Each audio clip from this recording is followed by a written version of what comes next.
Broadcasting live from the Business Radio X studios in Phoenix, Arizona, it's time for Phoenix Business Radio, spotlighting the city's best businesses and the people who lead them. Welcome to Phoenix Business Radio, broadcasting live from the Business Radio X studio inside Max 6 Workspace and the Conscious Capitalism Arizona headquarters in Tempe, Arizona, where we help build businesses and connect you with the right people.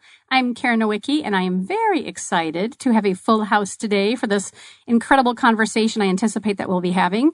We have Chon Pugh.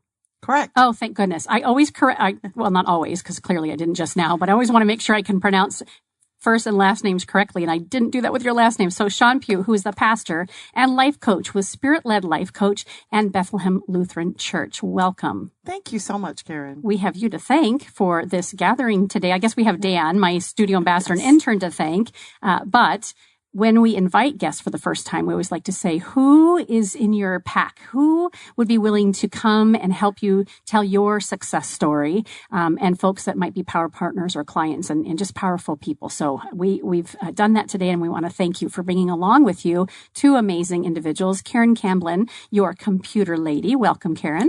I'm the computer lady. Okay. Pamela Bir, your computer lady. Yes. Very good. Got it. Thank you for the correction. Wow, I really got that mixed up. And Karen Camblin, Senior Loan Officer with Guild Mortgage. Yes. Okay. Now we're on the track and we're moving along. Very good. So I would love to first hear, and any one of you can speak to this, how do the three of you know each other? And then let's talk a little bit about each of your stories and who you serve.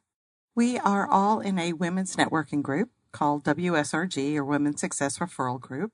I have been in it for 10 years, and currently I am the longest sustaining member of there. However, Karen, you've been there how long? 7.5 years. And Pamela? 5 years. Wow, I had no idea that organization has been around that long. And 11.5 years. Yeah. And it is an amazing group.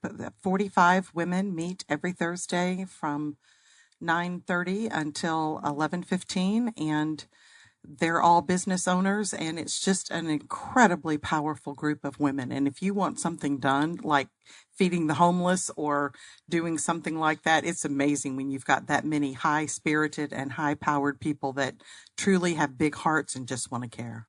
So it's about giving back to the community. There's a charitable aspect. There is a networking and education aspect as well, right? So, and you meet where? We meet at Black Bear Diner. Still at Black Bear Diner. So when Shawn got here this morning, I looked at her and I said, I know you. And she's like, oh, you do? I had the opportunity to be a guest. I think it's been about maybe 2 years, maybe longer, a year. Well, I've been twice. Once as a guest, I think of Luann's. And then I was a substitute for Susan Worley, who happens to be my Juice Plus gal and dear friend. I happened to be there the day that you spoke, Shawn. And you were really, and we'll talk about this, of course. That's why we're here today. Talk about just purpose and life and getting through those transitions and how God is a piece of that for each of us and how you help people find their way.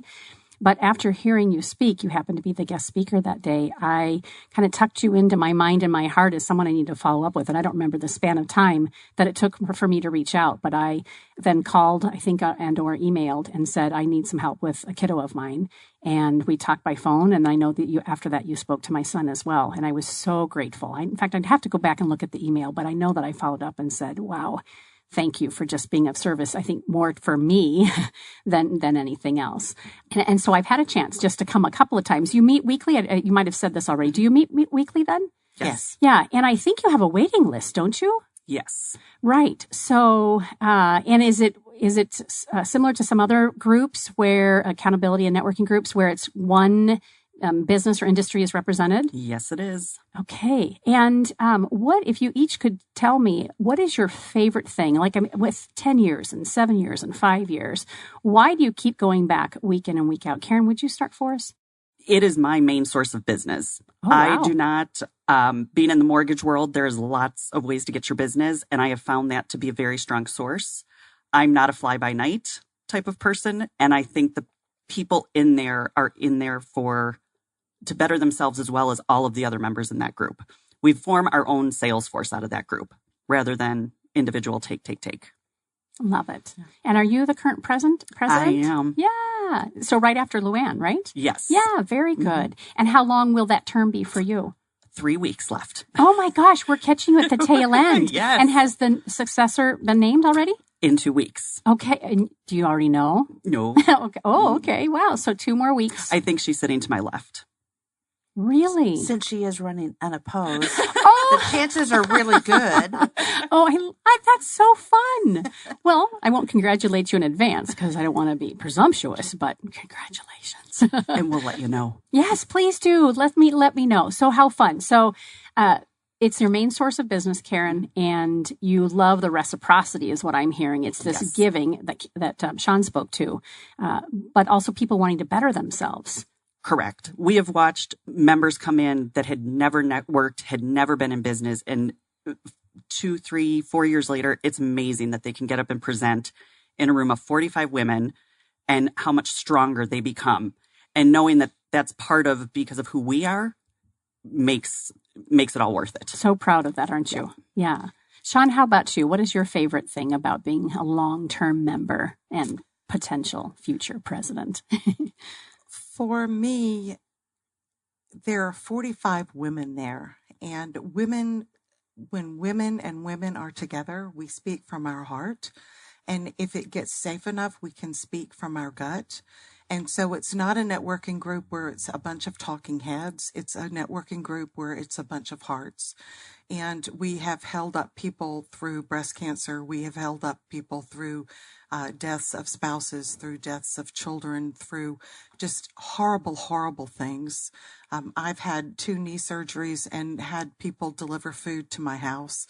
I mean, we're that kind of group. And yes, we definitely, when someone says they need a mortgage, the first person that comes to my mind is Karen. And I know that she will give them fabulous service because she's given me fabulous service several times, and my children.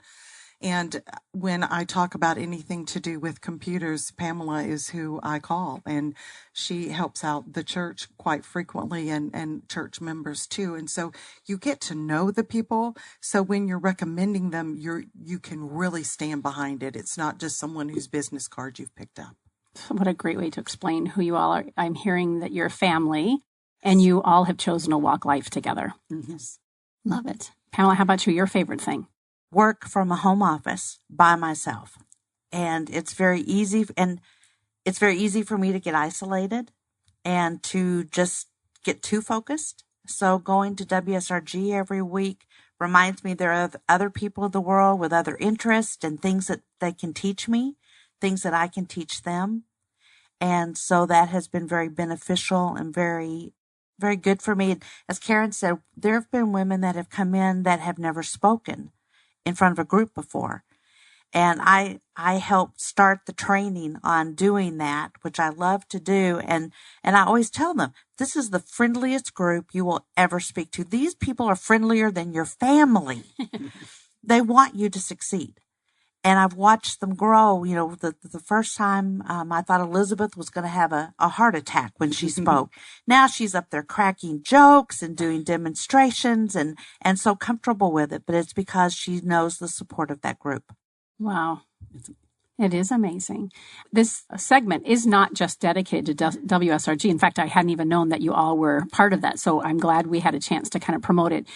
Karen, would you be willing to explain how folks do you have to be nominated and referred, or how, even though you have a waiting list, how could someone listening, a woman listening in the Gilbert area, right, kind of East Valley area, how could she get involved?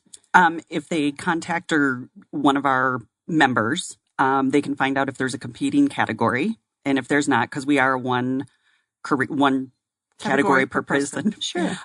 And if they're non-competing, we would love to have them visit. They can come visit 2 times, and if they're the right fit for the group, we'll see where it goes. Okay. There is a Facebook group page if they want to check that out. That way they can send a message that's always answered. Perfect. And WSRG, is that the Facebook group, or is it women? And what does it stand for? Women's Success Referral Group. But it is WSRG on Facebook. Very good. All right. So we'll lay that aside, although feel free to bring it back up again, because clearly there is so much richness and life within that group. So kudos to all of you who share and celebrate and work together. And again, shout out to Luann and Susan for introducing me to the group all those months ago. So let's talk about each of your respective businesses if we can. And just start off by telling us a little bit about what your company, who your company is, and the benefits of working with you and the folks that you serve. And again, I'm happy to just open it up to anybody. I'll start. Your Computer Lady is a marketing support company. So we do websites, email marketing, and social media. I think that the thing that really is different about Your Computer Lady is I'm not a computer person. I'm a business person who uses computers. Love it. So often I'm the translator between the website programmer and the client, because they know what they need for their business and the programmer only knows the programming aspect. So I'm the middle person to say, this is what you need. This is what they mean. And to get everybody talking on the same page. And so I try to work with clients on all of those issues and bring it together. They have one point of contact. They have somebody who really learns their business and knows what they like and what they dislike. That simplifies the process. And you handle social media as well? Yes. And with the developers, do you have multiple developers you work with? Yes, I work with a whole team. I'm the sole employee, but I work with a team of consultants. A lot of them are stay-at-home moms. One of my developers is in Germany now, but we do everything over the internet, so it doesn't matter where he's sitting. And so I can pull in the right person for the right job. If somebody has a complicated Excel spreadsheet they need done, I have somebody who's great with Excel. If they need something, a flyer put together, I have somebody who's great with Publisher. And so I can pull in the right people at the right job, and it makes everybody happy. The stay-at-home mom gets to stay at home and work when she wants to work, and the client gets a high quality of work at a very reasonable price. I love that. I got this image of you standing in front of this beautiful orchestra as the conductor. It's kind of like that some days. Let's bring in the violinist, and now let's hear from the drums, and let's just get everybody together. Wonderful. Share how you got your name, Pamela. I love that story. Yeah, it's interesting you asked that, because Your Computer Lady did not. I was thinking just like the tech stuff, right? Well, originally the company was a partnership with my husband and I, and the company name was PBG Associates. And George would run a lot of my errands and deliveries for me, and everybody would always yell, "Oh, it's the computer lady." Or, it's something from the computer lady here. Or when I called, they would say, "Oh, it's the computer lady on the phone." So after my husband passed, I changed the name, and it became Your Computer Lady. Makes sense if that's what they're calling you and how they're referring, and that's the connection. Of course, that makes sense. And from the marketing gal herself, it works. Yep, it works. Love it. So thank you. And we'll circle back around as well to learn more. Actually, real quick before we do that, just put that headset right on top of your head, because it tends to fall back if it's not right on the top of our dome. Is there a particular niche or vertical that you like to work with, or like these other ladies, are you finding that a good portion of your business comes from within this community, WSRG? I do a lot of business with WSRG members and referrals, but really my niche is small business. The person who needs help. They can't hire somebody to come in and do it. They don't need a full-time social media manager. They just need somebody to help out. Very and that's good. where I can do the best. And that might be brick and mortar. It might be online. Yes. Yes. Could be either one. And do you have clients in and outside of Arizona? Yes. Very good. I've got some in North Carolina that I've never met. Yeah. I have a contractor in Texas that I've only met once. So it doesn't matter, because so much of what we do with online meetings, with online storage, with online apps, it doesn't really matter where you are. Yeah. And how long have you been in business then with both your husband and now for yourself? 22 years. Wow. In some form or another, all around supporting businesses with their computer and digital needs. Yeah. Well, congratulations on a successful career. Very fun. You. What did you do before that? You were just out of high school? Thank you. You're Thank welcome. you. Yes. I'll get the tip. Right. Before that, amazingly, I was in commercial credit and accounting. Oh, wow. So complete change. This was all by accident. Yeah. So it's a second act for you. Definitely. Wonderful. Definitely. All right, Karen or Shawn, either of you, who do you serve? What's the name of your company? And if there's a specific group or type of person that you'd love to work with best, be sure to share that as well. Karen? Okay. So I'm a senior loan officer with Guild Mortgage Company. We do residential mortgages, VA, FHA. We have some first-time home buyer programs as well as amazing jumbo and conventional programs. I've been in the business 16 years. I do my business a little bit differently, that I never chased down realtors. I love my realtors. I love realtors, but I went the other direction with more of the referral networking and building my business from that. So referrals, right? Obviously, Shawn mentioned that she's used you several times, and so has her kids, and of course, the wonderful WSRG group.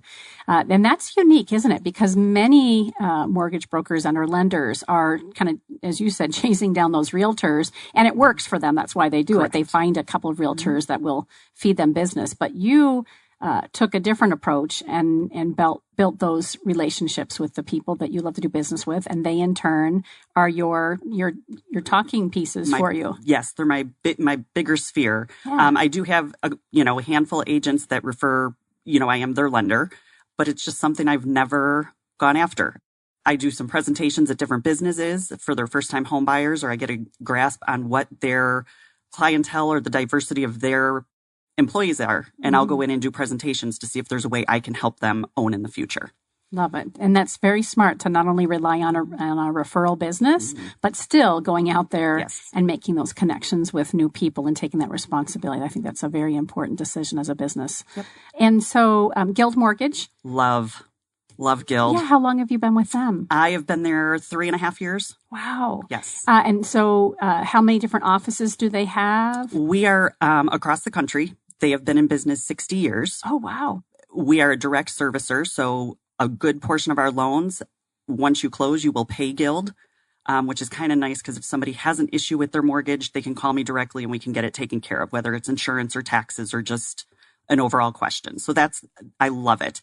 They have a very bottom-up sense of thinking. They have pillars and characters. I guess that's the way to say it, that fit my goals and who I am as a person. I've worked at a company that made you feel horrible. And I went to Guild, and one of the very first sales rallies I went to, they talked about work-life balance and how important it was to our top executives that we all feel that work-life balance. I could not work for a better company. And they meant it. They meant it. It wasn't just a talking point. It was not. Yeah. Daily, they plug that into us. I love hearing that. So often, I think companies want to pride themselves, or at least put it out there to everybody else, that they have this great culture or they really value you as stakeholders and individuals. And then you go take a peek behind the scenes and only to find out that that's not the case. It's real. Yeah. We actually have a show called Culture Crush that comes out of our studio here with our host, Deb Karen. And we talk about specifically that, looking for the cultures that we can crush on, that we really know are true to who they say they are. So good for you for finding such a beautiful fit. They're fantastic. And, we get recruiting calls or texts a lot. And it's a very easy answer. If they find out I'm working with Guild, they go, oh, okay. Oh, wow. So even industry-wide, people are acknowledging that it's just a great company to be aligned with and work for. Correct. Very good. Is there anything that you can tell us market-wise with the real estate market or even lending that's kind of a hot topic or I was going to say trend, but I don't think that's the right word. So first-time home buyer programs are big. And Guild has their own premier product. It's called a 3-2-1. It's a 3% down payment, a $2,000 Home Depot gift card at closing, and a $1,500 lender credit from Guild. And we service that. And in order to be a first-time home buyer, you just have not had a mortgage in your name in 3 years. Oh, which a lot of people don't realize. So if you're coming out of that short sale or foreclosure or bankruptcy and you have not owned in 3 years, you are considered a first-time home buyer. It's a fresh start for someone like that. Correct. Or truly the someone who's never had the opportunity to own before. Correct. Wow. There tend to be some income limits on that program, but we do have a plethora of product available. Yeah, if that's not the one, then you can help them find something else. Love it. Very good. Well, thank you. We'll circle back around to you as well. Shawn, how about you?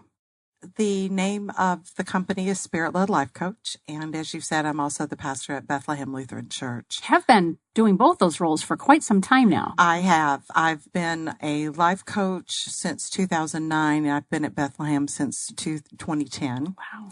I have served the church, though, in a position of either pastor or deaconess for 22 years now. So to me, the two go different. And what makes me a little bit different life coach than other life coaches is that I have a very core belief that everybody is created very special and very individualized by God. And what I try to do is work with people so that they will become the very best person they can be. It's not okay, you come in the first time and we do A, and then the second meeting we do B, and the third meeting we do C.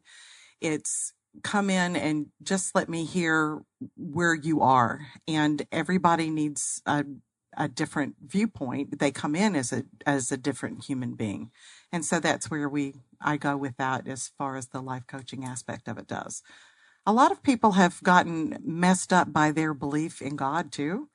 And so sometimes people will hesitate to come to me because they're afraid I'm going to, quote, shove God down their throat, and that's not the case.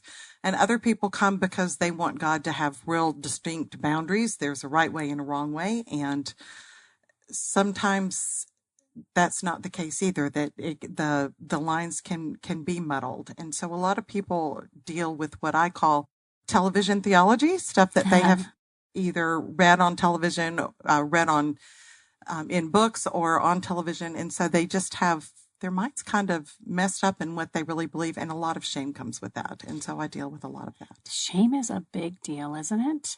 Yes, I know it has played quite a role in my life, and I've had to, and I continue to clear and make sure that I'm in alignment with who I know that God has created me to be. But it's this ever going journey. Yes. It's funny today.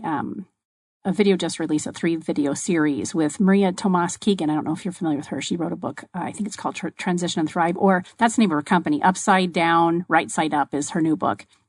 And she, in fact, I think you'd all be great candidates to do an interview with her. But we were talking about what our journey is in life and the transitions that we've had. And so this 3-part series, I was speaking to very candidly about how God in my spiritual life is what gets me through. And I'm very visible with my transitions, my career transitions, and just what's happening in life, because I believe that I am of service when I can allow people to kind of peek in and see the difficulties that I might be having and how I can get through them through grace and dignity. It doesn't always look like that in the middle of it, right? We go through the muck and the yuck, but we need someone like you to help us. I believe we need someone like you to help us define and get inside to see who we really are. Do you ever find that when people come to you, they're pissed off at God and they're angry? And is there room for that, or shame on me for even saying that? Absolutely, there's room. Yes, I will have people knock on the door to come in and just burst into tears and say, I started crying before I even got out of the car. Often my office is called the Kleenex Vortex because it's a very safe place. The Kleenex Vortex. A very safe place for every kind of emotion. And yes, with God, they feel that they're unworthy and the shame is there. And so if they're unworthy, how can God possibly love them? And God created them. Of course, God loves them totally and absolutely. And so to get to that point, usually there are a lot of tears and there is a lot of anger. And those are just all of the different steps in grief. And we all deal with grief every single day in everything we do. Shawn and I both have the Southern girl background, where I didn't notice that about you. Just kidding. Yeah. I hear it in your voice. Sorry to interrupt. That's okay. So, we have, you can only say certain words and in certain tones and always polite no matter what. So one time when Shawn and I were talking, she wanted me to write some letters to God, specifically expressing how I was feeling. And she made the comment, you can use whichever words you want to. And God can handle it. Yeah. He hears them anyway. He hears them going on in here, right? So might as well use them. Right. Yeah. Karen, you didn't know that? No, just kidding. Oops. That's wonderful. So great technique to write letters and just have a way to get it out, huh? Absolutely. And some people process things with letters, so that's better for them. But I've had clients that were very good artists. And so whatever they needed to deal with, they were able to do it in an artist painting. I've also had people that were beautiful poets and were be able to get to their souls through poetry. And some people just need to talk. And so at that point, we just put the chair out and let them just talk at that chair and really let them have it. And I personally have done all those things throughout my life of therapy and coaching and consulting, both not only as a practitioner, but also somebody who's desperately needed that guidance from a professional. I'm so grateful for people like you in my life because I haven't known how to navigate it well on my own. I had a lot of different tapes that were given to me and that I chose to kind of hang on to, cling to, that weren't necessarily the best fit for me. And so I love the work that you do, and I love that it's directly spiritually led. It's also not cookie cutter, what I'm hearing, and that's very important. So many people out there have, and I know some of the things that they offer work for people, but I love that you just sit back and you are guided and led because you are then listening to who they are, and then you pull out the tools and the techniques that you want to use to work with them, knowing what works well. Karen, I know you were nodding your head earlier. Have you also had an opportunity to have Shawn support you? Yes, for years in many aspects. I have seen Shawn personally for personal and business, and both of my daughters have seen her separately and then with me. And the biggest thing that means that when we saw Shawn was almost 3 years ago when Officer David Glasser was taken. My husband worked with him in Maryvale. The four of us kind of just went through the motions in life the next couple days. There were a lot of people who initially thought that was my husband when the incident happened. I said to Shawn, my husband is not a spiritual person, although Shawn has convinced him to come out and speak to her confirmation class, and I've gotten him in her office. But she invited the four of us out to just vent. And through that process, we were each able to see what we were thinking about this incident and how it was affecting us individually. From my husband's standpoint as a professional to his personal life and dealing with us as a family, my perspective as a wife of an officer and protecting my children, and then both of our girls, like, what if? And it brought out in my younger one something that we had never realized bothered her so much, that she had lost a friend 2 months prior. And she was upset about it, but she never expressed those feelings until we were in Shawn's office. So the four of us took away from there was amazing, because I don't know that we could have moved forward the way that we did after that. Wow. What a great testimony. Thank you for sharing. And so much there, right? I mean, that's such a perfect example of how you serve families and individuals with so many different things going on. I'm sure you recall having an opportunity to be of service to them. Absolutely. And felt very honored anytime I can be of service, especially to the officers that serve us. It is a beautiful and wonderful thing.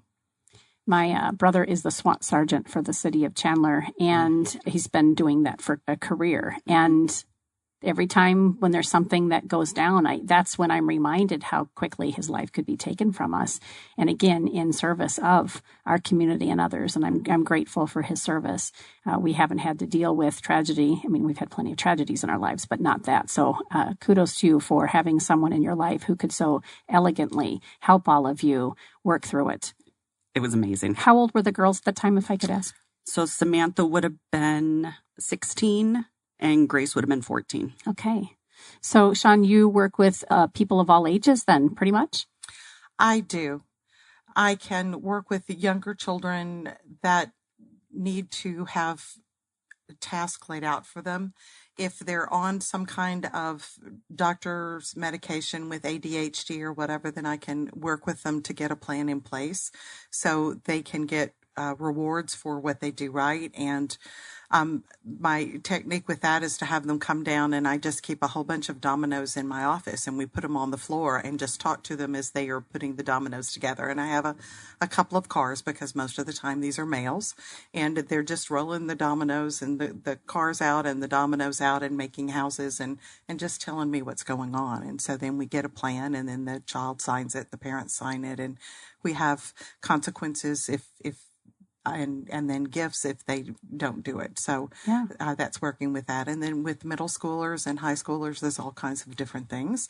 I've worked with some bullying, and then have oftentimes when parents are going through a divorce, and the divorce isn't necessarily nasty, but it's still a loss, especially for that child, to have them come in and just talk about what that's like, and that there's going to be a new normal, and that they're going to have one home at one parent's house and one home at the other parent's house, and that that's okay, and just to have a safe place to say whatever they need to say. So that helps that way. Also can help people that are trying to decide what they want to take when they go to college. Sometimes they don't know that. They don't have an idea what that is. And so I use Myers Briggs a whole lot with that, and to figure out who they really are. And then life goes on from there. So. Wow, you really do serve the whole range. The whole range. Yeah, and I love that, because I think it's perfectly fitting with your church community as well. We are the whole range, aren't we, as a community and individuals? So to have a life coach who has the skill set, I'm also going to say the tenacity to just shift and be available to people in all walks of life is very commendable. I think the thing that prepared me most for being a pastor is the fact that I was the mother, or I still am the mother, of 4 grown adults. And we're blessed with 17 grandchildren. And so and the eldest one's 12. Wow. No twins. How many? 17. Under the age of 12 and down. under, yes. From 4 kiddos. Yes. Those are robust families. Well, one of my daughters has blessed us with 9. Yes. And so with that, there's always different ages, and to see that. So I'm very in the know. I can tell you more about Paw Patrol than probably the other people that are sitting here. And to know that aspect. And so it's something that is in part of my daily life. And then it's something that I can really relate to a variety of people on. My oldest, Samantha, had a shoulder surgery when she was 12, and took her to Shawn because she just was not coming out of post-surgery depression. And she was a swimmer and thought her life was, swimming was going to be done. And the one thing Shawn said to her we went to Shawn, and Shawn just played different games with her and did different challenges. And what came out of it is Samantha was angry with her shoulder. And so she yelled at her shoulder. She cried at her shoulder. She screamed at it. She walked over there and got in the pool as soon as she could and continued to swim for the next couple of years. Now, fast forward 6 years, she's down at college. We had a horrible October and fall. And Sam was struggling at school. We had some loss. And I said, why don't you call Shawn? And I texted her the number, and it took her a day or two. And Shawn was kind enough to have a session with Samantha over the phone. And I got a text that night that said, Mom, I feel so much better.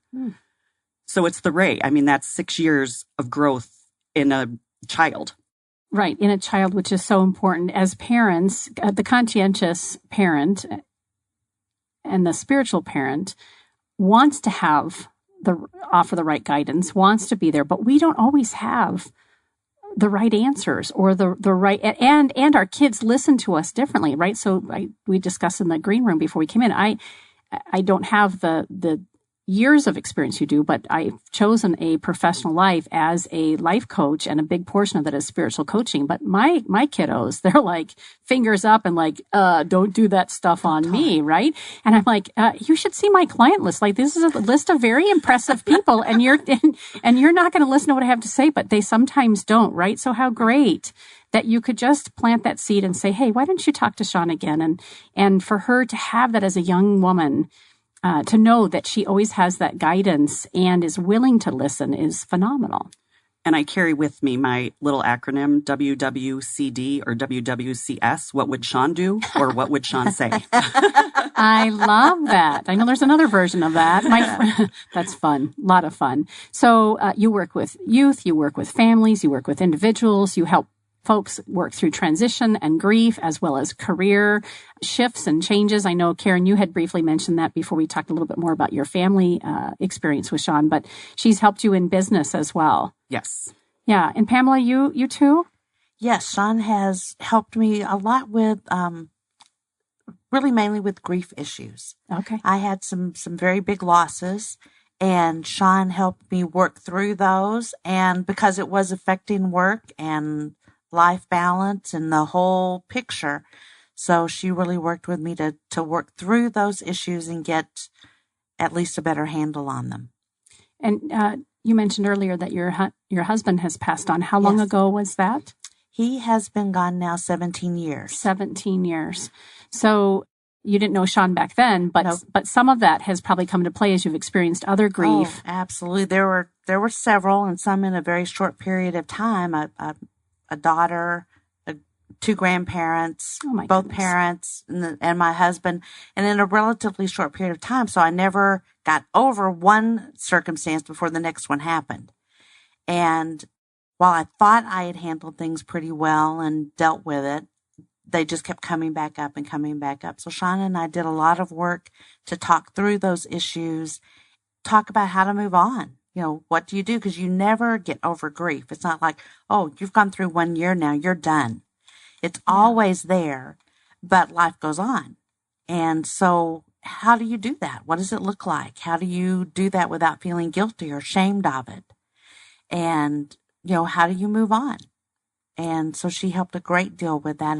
And one of the big tools that you referred to was the Myers Briggs analysis, which has just, I mean, for me, it was a big eye opener, but I've heard that many times in people talking to Shawn at WSRG. Oh, that test. Wow. What an eye opener that was. Yeah. And test is the wrong word, but Sure. The Personality inventory. inventory, that inventory made such a difference. And it has helped parent to child, husband to wife, business partners. It makes a huge impact. So I think that's a big factor of what you do. So that's one of the tools that you use. You want to speak to Myers Briggs for our folks who are listening and may not be familiar with it?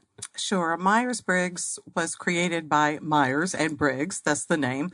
And it's using Carl Jung and Jungian philosophy. And what it does is you answer a set, or the inventory that I use, it's a set of questions, 72 of them, and they're yes and no. And then you come up with 4 letters and 4 percentages. And so each of us sitting around this table could have the same letters, but because our percentages would be different, we would still address things differently. For instance, if all of us were introverts, and I'm going to pick on you here, Pamela. Okay.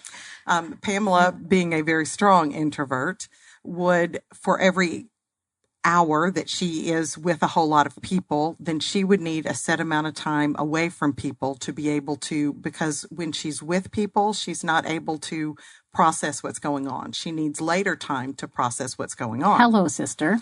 Yeah. That's me.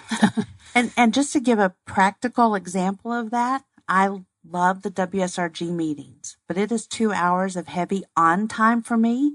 And I have learned now, Thursday afternoon, I'd better not plan anything or someone's head is going to be bitten off. I've got to have that downtime. So it's not bad. It's just that on time makes a big difference. And I never understood that before taking the Myers Briggs inventory. So I didn't realize why I felt that way. And, you know, I enjoyed this. Why do I feel so bad now? Yeah, that's great. And that explained it. And so it isn't bad, and there's nothing wrong with it. It just, when you're planning out your week, it gives you the opportunity to know, okay, I'm going to be with a lot of people on Monday, so I probably on Tuesday don't need to have that. So it allows people to plan their weeks that way. Therefore, if you're an extrovert, one of the worst things you could do would be to stay at home all by yourself and be the only person that you see all the time, because that's going to, where that might really make Pamela feel wonderful, that's going to make the extrovert feel horrible. And Are you looking at Karen when you say that? Maybe. if the shoe fits, that's all I can say.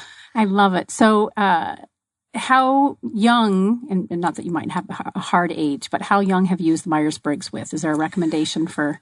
I would prefer 18 and up. I can go as young as 16 if the 16-year-old is very mature. But if you go any younger than that, they spit out what their parents are going to say. I see. And that's just developmental the way it should be. Yeah. And so 16-year-olds are just learning to come into their own.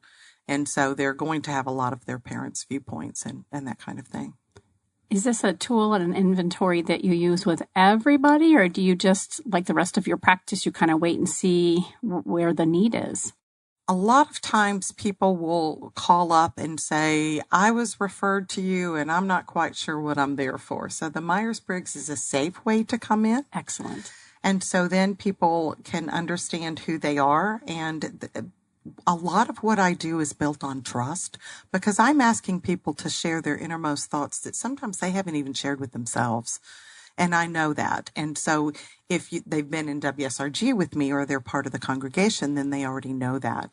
But if they've just been referred from someone, there needs to be that safe place to come in and to start getting to know who I am and start trusting me. Because if you're not going to trust me, I'm not going to take your money. It's not going to be helpful. Now, that doesn't mean at another time it might be. Mm-hmm. But as we discussed earlier, when you're working with somebody, you need to trust them and have a rapport with them. And not everybody's going to be the right person for everybody. Right. So I love that you shared that you work with people outside of your congregation as well as WSRG. I know I asked Pamela this earlier. Do you work with folks outside of Arizona, or do you do consultations by phone or Zoom, or do they have to come and see you? What's the makeup there? I have done people that aren't there and that are outside in different states. Mm-hmm. Very good. My sister, my niece, and my nephew have all talked to Shawn at various times, all by phone because they're in Texas. Excellent. And great. You picked two powerful women, obviously, to come and share your story and their own stories. But I love that these, I'll call them testimonials for lack of a better word, are so fluid, right? I mean, clearly the relationships run deep. There's not only a friendship here, but also there's this great respect among the three of you. And I'm sure your greater community, both with the church, but also WSRG, where it's an exchange for services as well. There's an actual business transaction there as well, amongst all of you. And it's wonderful to hear that. So I just want to touch on the professional business side of how Shawn has helped me, if we've got a minute. Thank you. Yeah. Because there's one thing that constantly goes through my head. I was seeing Shawn and my business was flat. I don't know, 10 years ago, 8 years ago. I would do certain activities. And when I sat down with Shawn, I said, I just don't understand. It's not growing. It's not this. She said, why are you scared to open the door to success? And I went, oh. And it instilled a confidence in me that if I open that door, it's just going to open opportunity. And I had never thought of that. I got to the top stair and just stopped. And so she has taught me how to push through and be confident in that. Love hearing that. When you work with folks and it's centered around their business or their career, do you find that frequently it is for folks this plateau or this lack of, what's possible beyond what I'm currently doing? Absolutely. A lot of the business models are based on cause and effect. And if you do 1, 2, 3 or ABC, then you'll get 3, 4, 5 or DEF. And not everybody thinks that way and not everybody works that way. So especially a lot of multi-level marketing, they'll get a plan and they'll say, oh, I need to go out and do this. And then they'll come back and they'll say, that's not working for me. Why is it not working for me? And I'll say, because that's not the kind of person you are. If you had this personality type, it would work great for you. Mm-hmm. But that's not who you are.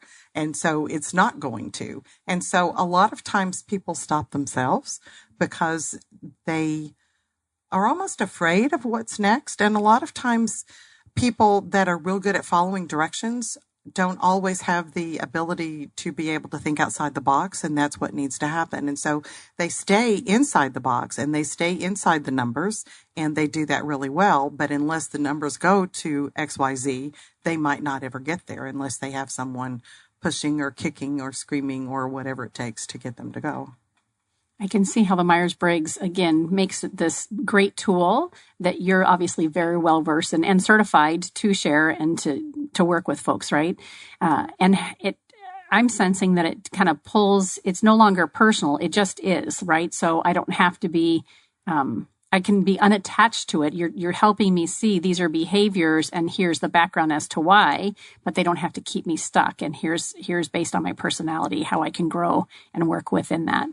Well, and I think in so many of our businesses, the company you're working for or the industry dictates how you should be growing and building your business. And like Shawn said, it's not for everybody. It was not for me. Like how other loan officers were growing and building around me, I was uncomfortable with.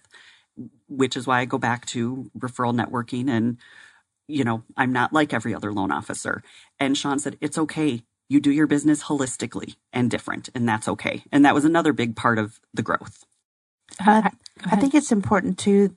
One thing that you learn coaching with Shawn is that there are very few right and wrongs. I'm a very black and white person, and Shawn has helped me see that just because you have this personality doesn't mean it's right or it's not a wrong trait. It's just you. Just is. This is just the way it is. So this is how you deal with that, how you work within that range, or how you fit it to your own personality.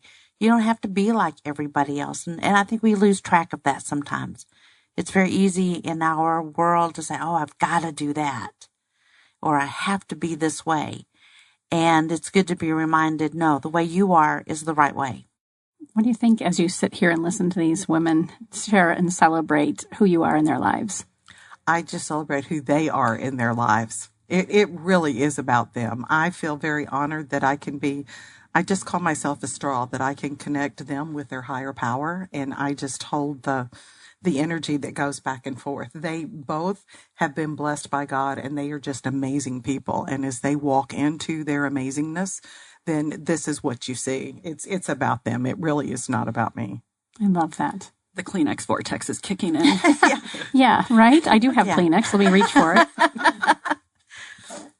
There we go. That's now here and available on the table if you need it. This is not one of the questions that kind of anticipated asking, so feel free to say to me, that's a great question, and you'll have to come back around to me. I know part of what I struggled in my personal growth was this journey of self-discovery, which was very, for me, ended up being very woo-woo. I'm going to use that term because I feel things deeply. I meditate. I really kind of, you were just talking about being that, did you say straw for people, right? So you can just hold that space for them. Those kinds of experiences I'm very familiar with. And again, coming from a very analytical family and folks who lead from their head and most everything, law officers and engineers, that sort of thing. I was this, little black sheep running through the fields with my hair blowing back and no one really knew what to do with me.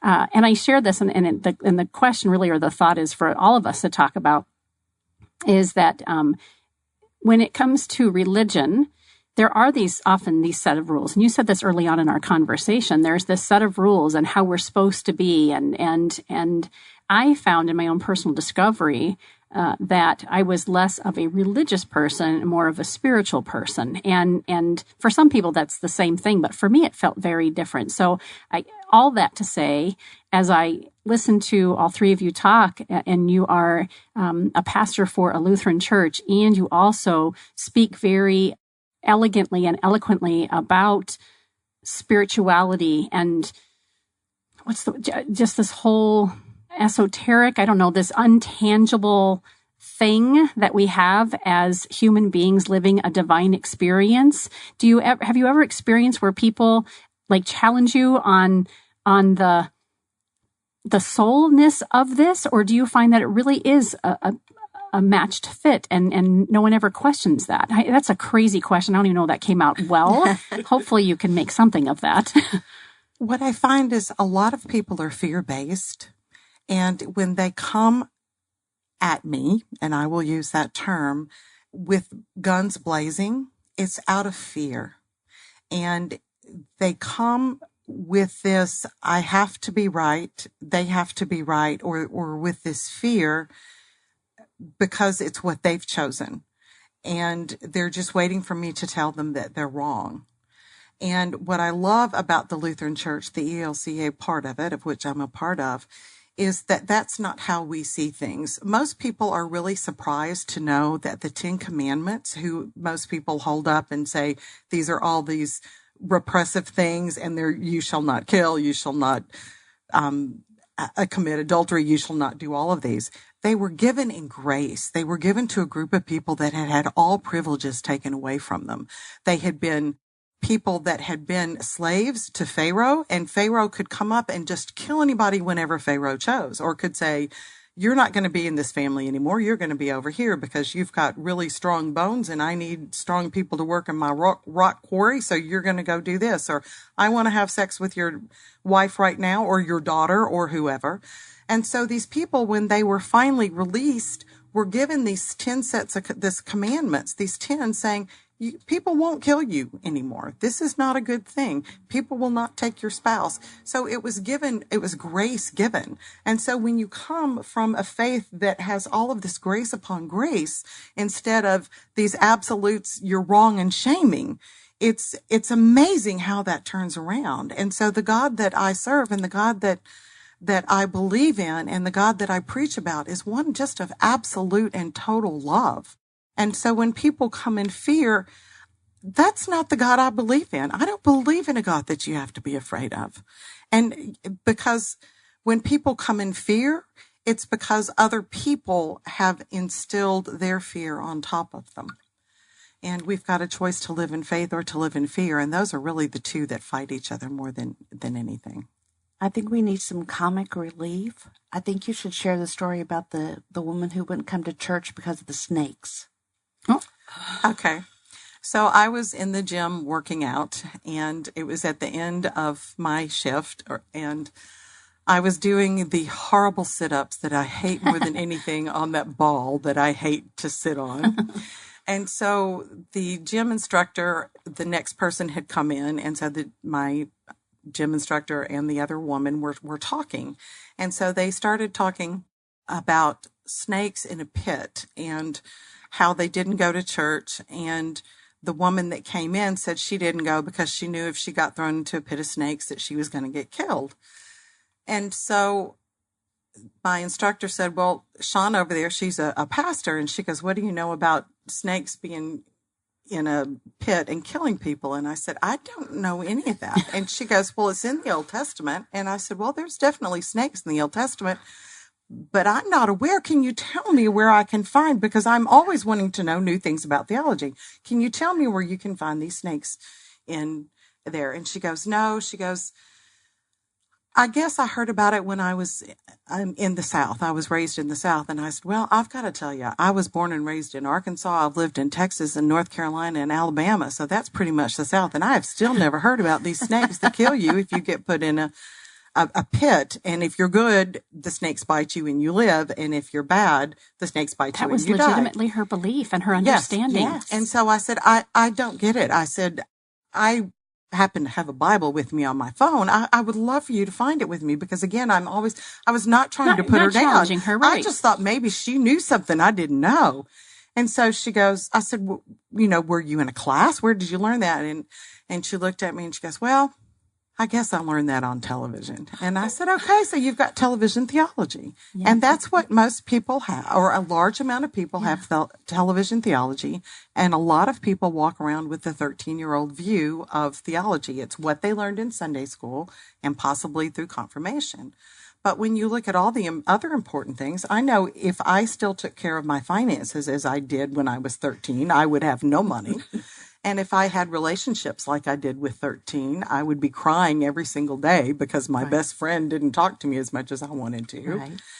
And so with all of these other huge areas in our lives, we have a tendency to learn more past 13, but oftentimes with theology, we stay stuck there and we think we know it all. And then we hit some point in our life and we're afraid to learn anymore because we think we should already know it, and we'll be stupid if we go back and don't know. And that's what hurts my heart, because even with a master's degree in it, I learn new things every single day. New. Always something new to learn. And I love that you've explained that we have a tendency to stop learning or asking the question, is this a fit for me? And where does this fit into my spiritual life? Based on sometimes something we heard or something we were told, and then we just latched on to that, even though it could be something really as untrue as what you've just described. And until we have someone in our life, I think, like you, who can help challenge us to look through a different lens and take more ownership to who we are spiritually and soulfully, then of course we can keep raising the bar and get through grief and create a new normal and that sort of thing. So what a blessing you are, not only to the people that you serve in your community and your church, but also in WSRG and the great folks who get to come work with you. Fascinating. We talked about several different aspects of life that you help people with, Shawn. How about premarital counseling? Do you work with couples as they come into union and marriage, and do you help them get prepared for marriage? Absolutely. And also post-marital counseling. It's interesting how much money people spend on weddings. I was just going there with you. Go ahead. And how little money they want to spend preparing for the rest of their lives. But they will spend countless hours and thousands upon thousands upon thousands of dollars for 4 to 5 hours for one evening. And yes, absolutely. The people that come beforehand usually don't need me because they already realize this is important, but they can learn more. And if you're going to commit to someone for the rest of your life, why would you not want to know that person? And there's a really cool thing that I use a lot about in Greek. There are 4 words for love. And in English, we use love as love. And so the first form of Greek love is storgis, and it's the kind of love that you have for your children. It's the kind of love that you would do just about anything for to protect them and keep them. And then the second kind of love is eros, and that's where erotic comes from, and that's the sexual kind of love. And unfortunately, we seem to have a lot of relationships based on sex, and that lasts as long as sex lasts, but very rarely does sex make a marriage last very long. Then the third kind of love that you have is the philo love, which is what Philadelphia comes from, the city of brotherly love. Philo is love, friendship, and Delphia is small city or city, metropolis. And so that's the kind of love that we share around this table, the friend kind of love. And then the fourth kind is the agape love. And the agape love is the kind of love that God gives us and the kind of love that makes the world a better place. And so the true love between two people in a relationship is not 1 + 1 = 2, but 1 + 1 = 3. That you become better when you're with the person you're with than you could ever be by yourself. Mm-hmm. And so that's the love that makes you want to go out beyond you. And that's what WSRG does, is because we have that social aspect of it. So we're not just there about ourselves. We're there to go out and make the world a better place too. And so each person, as they get to know who they are, you just can't help but want to go out and make the world a better place when you get to that point. And so for all of us to have all 4 kinds of love in our lives, we're just really blessed when we can get to that point. That was so yummy. Yes. I love that. What a great note to end on. We are at the top of our hour. I am so grateful for that lens. I'm one of those people who say I love you all the time to everybody, because I really do feel that. And I'm familiar with the term agape love, but I had never heard these other terms before. So how fun it is to now be able to kind of not compartmentalize for any reason other than to be able to know the different types of loves that I'm experiencing when I'm experiencing it and be able to share that with others. So thank you. What a treat. I hope you guys have had a good time. Very This nice. is great. Thank you. Absolutely. You're welcome. So as we close out the show, I would love for each of you one more time to just share your name, the name of your company and or organization, and where we can find you out on the internet. For our listeners who have not had a chance to get to know you until today, we want to make sure that they can connect with you further. Karen, would you start for us? Sure. Karen Camblin, Senior Loan Officer with Guild Mortgage Company. And you can visit my website at guildmortgage.com/Karen Camblin. Great. And Camblin is CAM. BLIN. Great. Thank you for being here, Karen. And again, WSRG is on Facebook. Just connect and kind of find out if there's an opportunity for you and your business to be represented. And if not, you guys can help guide them and get them on the wait list or substitute list or something like that. Absolutely. Huh? Okay, very good. And Shawn, how about you? Chon Pugh, Spirit-Led Life Coach, or Pastor Chon Pugh at Bethlehem Lutheran Church. It would be Pastor Shawn, PastorChon, at blcmesa.org. Very good. And thank you again for accepting our invitation to come and spend the morning with us, and then being so wise to bring along these 2 beautiful souls with you to help kind of shape the conversation. Only the best. Yes, for sure. Pamela.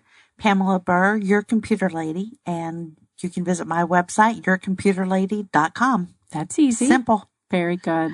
Well, thank you again, each of you, for being here. You've been listening to Phoenix Business Radio with Business Radio X, broadcasting live from within the Max 6 and Conscious Capitalism Arizona studio. Some media leans left, some lean right, and we lean business. Until next time, I'm Karen Nowicki. Thanks for listening.